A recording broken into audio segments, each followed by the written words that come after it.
نوعیت کی کتاب ہے تو دیکھیے اس سے کچھ مسائل پیدا ہوتے ہیں، اور وہ مسائل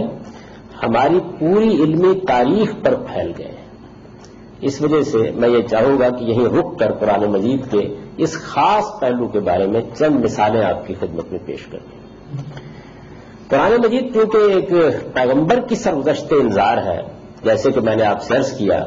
اس میں بات کرنے والا بات کر رہا ہے اور اس کے کچھ خاص مخاطبین ہیں، تو یہ ضروری ہو جاتا ہے کہ یہ متعین کر لیا جائے کہ بات کیا ہو رہی ہے، کن سے ہو رہی ہے، کس موقع پر ہو رہی ہے اور کس لحاظ سے ہو رہی ہے۔ یہ لازمی ہو جاتا ہے۔ اگر یہ چیز متعین نہ کی جا سکے تو بعض اوقات ایسی غلط فہمیاں پیدا ہو جاتی ہیں کہ جن کو رفع کرنے میں پھر صدیاں لگ جاتی ہیں۔ میں چند موٹی موٹی باتوں کے بارے میں آپ کو متوجہ کروں گا۔ دیکھیے قرآن مجید میں ایک آیت ہے سورہ بقرہ میں، آپ نے بہت سنی ہوگی، اس میں یہ بیان کیا گیا ہے کہ اللہ تعالیٰ نے قسم کھا کر نہایت تاکید کے ساتھ اور پورے زور کے ساتھ یہ کہا کہ وَلَنَبْلُوَنَّكُمْ بِشَيْءٍ مِّنَ الْخَوْفِ وَالْجُوعِ وَنَقْصٍ مِّنَ الْأَمْوَالِ وَالْأَنفُسِ وَالثَّمَرَاتِ، کہ میں لازماً تم لوگوں کو آزماؤں گا، اور پھر اس کے بعد ان آزمائشوں کی تفصیل کی، یعنی تمہارے جان و مال میں نقصان ہوں گے، تمہارے باغات اجڑیں گے، تمہیں بھوک کی تکلیف سے دوچار ہونا پڑے گا،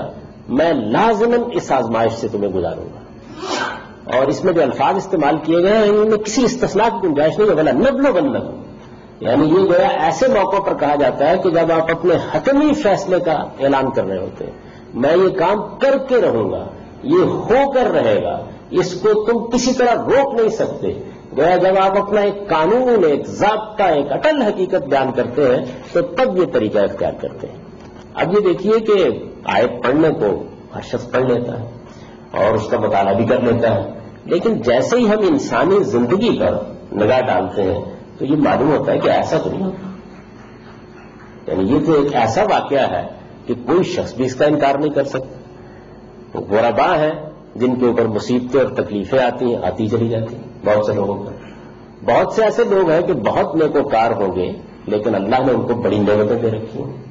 اور معلوم ہوگا کہ زندگی میں جب انہوں نے آنکھ کھولی ہے تو اس وقت سے لے کر زندگی کے آخری مرحلے تک کوئی حادثہ ہوا ہی نہیں، اسی طریقے سے دنیا سے رخصت ہو گئے۔ تو یہ سوال سامنے کھڑا ہو جاتا ہے کہ اگر یہ کوئی عمومی خطاب تھا، اس میں تمام انسانوں کے بارے میں کوئی قانون اور ضابطہ بیان کیا گیا تھا، اس میں سب لوگوں کو مخاطب کر کے یہ کہا گیا تھا، چلیے تمام انسانوں کا چھوڑ دیں، مسلمانوں ہی کو مخاطب کر کے کہا گیا تھا، تو یہ جس طریقے کا بیان ہے، جیسے یہ بات کہی گئی ہے، اس طرح کی صورتحال تو ہمیں حقیقی دنیا میں یا حقیقی زندگی میں نظر نہیں آتی۔ اس کے بالکل برخلاف بہت سی چیزیں ہمارے سامنے، اور اگر ہم اس کا جائزہ لیں تو سینکڑوں کی تعداد میں مثالیں پیش کی جا سکتی ہیں کہ جو نظر آ جاتی ہیں، اور اس میں ہم یہ دیکھتے ہیں کہ نیکی، بدی، خیر، شر، بھلائی، برائی، اس کے امتیاز سے قطع نظر بھی بہت سے معاملات پیش آتے رہتے ہیں۔ بہت سے لوگوں نے یہ کوشش کی کہ کوئی اس کا ایسا محل تلاش کر لیا جائے کہ جس میں کسی طرح اس کی توجیہ ہو جائے، تو انہوں نے یہ خیال کیا کہ اچھا اگر کوئی آدمی اللہ کے دین کی جدوجہد کرنے کے لیے اٹھ کھڑا ہو تو اس کو تو یہ لازماً تکلیفیں پیش آئیں گی، لیکن بڑے بڑے مصلحین کی زندگی کا اگر آپ جائزہ لے کے دیکھیں تو یہ معلوم ہوگا کہ اس میں بھی اس کا اطلاق کرنا ممکن نہیں ہوگا۔ اب ظاہر بات ہے کہ پھر کہیں غلطی ہو رہی ہے نا، یعنی کوئی جگہ ہے کہ جہاں پر بات کو سمجھنے میں غلطی ہو رہی ہے۔ قرآن مجید کا جو میں نے آپ کے سامنے بنیادی مضمون عرض کیا ہے کہ وہ پیغمبر کی سرگزشت انذار ہے، اب اس میں رکھ کے اس کو دیکھیے، یعنی اسی بات کو اس کے اندر رکھ کے دیکھیے۔ اللہ تعالیٰ نے جو قانون قرآن میں بیان کیا ہے وہ یہ ہے کہ جب وہ کسی پیغمبر کو دنیا میں بھیجتے ہیں تو اس پیغمبر کی قوم کے اور اس کے درمیان ایک کشمکش برپا ہوتی ہے، اور پھر اللہ تعالیٰ وہ فیصلہ جو قیامت میں سنائیں گے وہ اسی دنیا میں سنا دیتے ہیں، یعنی جو فیصلہ قیامت میں انسانوں کے بارے میں ہونے والا ہے، اور اس فیصلے میں نیکوکاروں کو اللہ تعالیٰ نے خاص امتیاز بخشنا ہے اور بدکاروں کو سزا دینی ہے، یہ عمل اللہ تعالیٰ ایک نہایت ہی مختصر پیمانے کے اوپر اس پیغمبر کی قوم میں کر دیتے ہیں، یہ ہو جاتا ہے۔ اچھا اب یہ بھی عمل ہوتا ہے تو اس میں 10، 15، 20، 30 سال لگتے ہیں، یعنی ایک عرصہ ہوتا ہے۔ اس عرصے میں کچھ ماننے والے ہوتے ہیں، کچھ نہ ماننے والے ہوتے ہیں، تو نہ ماننے والوں کے اوپر تو اللہ کا عذاب آتا ہے، جیسے کہ سیدنا نوح علیہ السلام نے جب اپنی قوم کو اچھی طرح سے حق بتا دیا تو پھر اس کے بعد وہ عذاب آیا اور قوم مٹا دی گئی، جیسے قوم سمود پر آیا، جیسے قوم عاد پر آیا۔ اس کے ساتھ جو خود پیغمبر کے ساتھی ہیں ان کے لیے خود آزمائش کا ایک قانون شروع ہو جاتا ہے، کیونکہ ان کو جزا ملنی ہے تو ان کو ایک بڑی آزمائش کے اندر سے گزارا جاتا ہے اور یہ لازماً پیش آتی ہے۔ رسول اللہ صلی اللہ علیہ وسلم کے ساتھیوں کو اگر آپ غور کریں تو اس میں جو امتحان بیان کیے گئے ہیں بالکل اسی ترتیب کے ساتھ پیش آئے، یعنی جیسے ہی وہ مکے میں ایمان لائے تو یہ معاملہ شروع ہو گیا، پھر اس کے بعد جب وہ مدینے میں آئے تو یہ تمام مراحل ان پر گزر گئے، اور جب وہ ان مراحل سے گزر گئے یعنی بھوک کی تکلیف بھی آ گئی، اس کی مثالیں ہیں، میں اس میں اگر جاؤں گا تو ایک بڑی تفصیلی گفتگو اس پر کرنا ہوگی۔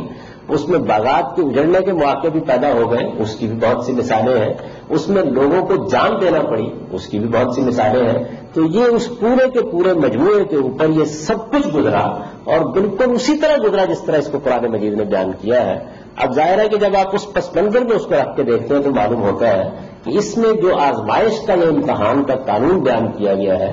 یہ قانون در حقیقت ایک مخصوص صورتحال کا قانون ہے۔ اس کو ہم دنیا میں اگر تلاش کرنے کی کوشش کریں گے تو اللہ تعالیٰ وہاں معاملہ اس طرح نہیں کر رہے، وہاں انہوں نے ایک دوسرے قانون کے مطابق معاملہ کر رکھا ہے، اور وہ قانون یہ ہے کہ کچھ کو صبر کی آزمائش میں ڈال دیتے ہیں، کچھ کو شکر کی آزمائش میں ڈال دیتے ہیں، اور اس کے بعد پھر کہیں کہیں تبدیلی بھی پیدا کرتے رہتے ہیں، اور کبھی صدیوں تک معاملہ ایک ہی طریقے سے چلتا رہتا ہے۔ یعنی وہاں ایک دوسرا قانون ہے کہ ایک جگہ کے اوپر آپ یہ دیکھیں گے کہ دولت ہی دولت ہے، نعمت ہی نعمت ہے، ایک خاندان کے بعد دوسرے خاندان کی طرف منتقل ہوتی چلی جاتی ہے، اور کہیں اگر مصیبت اور تکلیف آنے لگتی ہے تو اس کا کوئی علاج ہی سمجھ میں نہیں آتا، آتی چلی جاتی ہے۔ تو وہاں ایک دوسرا قانون ہے، اس کو بھی قرآن نے بیان کیا ہے، لیکن میں نے آپ کو مثال دی کہ اگر اس کو اس کے صحیح پس منظر میں رکھ کے نہ دیکھا جائے تو پھر اس سے کیا مسائل پیدا ہوتے ہیں۔ یہ مسئلہ تو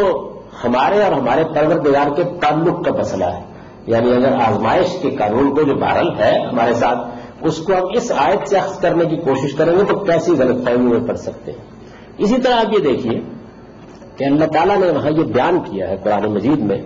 کہ جب ہم کسی پیغمبر کو اس طریقے سے بھیجتے ہیں تو جیسے میں نے عرض کیا پھر اس کی قوم پر ایک خاص وقت گزرنے کے بعد ہمارا عذاب آ جاتا ہے۔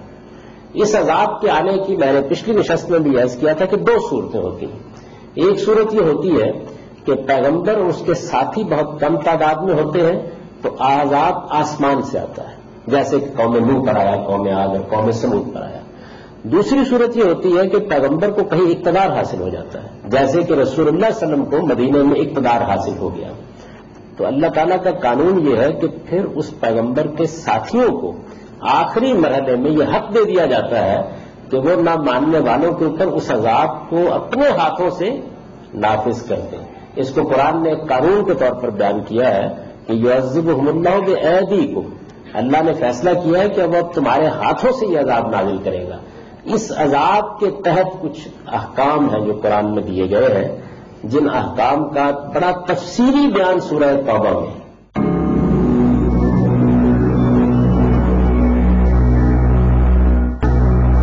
یہ سورہ قرآن مجید کی ایسی سورہ ہے کہ جس سورہ میں اصل میں وہ آخری عذاب ہے جو قریش پر بھی اور عرب کے اہل کتاب پر بھی نازل کر دیا گیا ہے۔ چنانچہ یہی وجہ ہے کہ اس سورہ پر کبھی بسم اللہ الرحمن الرحیم نہیں لکھی جاتی، قرآن مجید میں یہ اس کلمے سے خالی ہے، کیونکہ یہ عذاب کی سورہ ہے تو اللہ کی رحمت کی صفات کا یہاں اظہار موضوع نہیں سمجھا گیا، اور اس سے جو یہ بھی اشارہ کر دیا ہے کہ سارا کا سارا قرآن خدا کی رحمتی کا بیان ہے، لیکن بہرحال کبھی کبھی اللہ تعالیٰ کا قہر اور انتقام بھی نمودار ہوتا ہے، اور یہ سورہ گویا اس کا نمونہ ہے۔ اس میں اب بہت سے احکام دیے گئے ہیں، ان احکام میں ایک حکم یہ بھی ہے کہ یہ تمہارے سامنے اس وقت جو مشرکین ہیں ان پر اللہ کی حجت پوری ہو گئی ہے، یہ خدا کے عذاب کی زد میں ہے، ان کے اوپر فرشتے آسمان سے عذاب نازل کرتے ہیں، اب چونکہ دوسرا طریقہ اختیار کیا گیا تو تم ان کو جہاں پاؤ ان کو قتل کر دو۔ اس آیت کو ایک آدمی وہاں سے اٹھاتا ہے اور وہ اس پس منظر سے واقف نہیں ہے تو وہ اس سے یہ قانون اخذ کر لیتا ہے کہ ہمارے اور دنیا کے تمام غیر مسلموں کے درمیان اصل تعلق یہی ہے کہ جب ہمیں موقع ملے گا ہم ان کی گردن پر تلوار رکھیں گے اور اس قانون کے مطابق فقتلوا المشرکین، تمام مشرکین کو قتل کر ڈالیں گے۔ چنانچہ یہ بھی کوئی ایسی اجنبی بات نہیں ہے، اس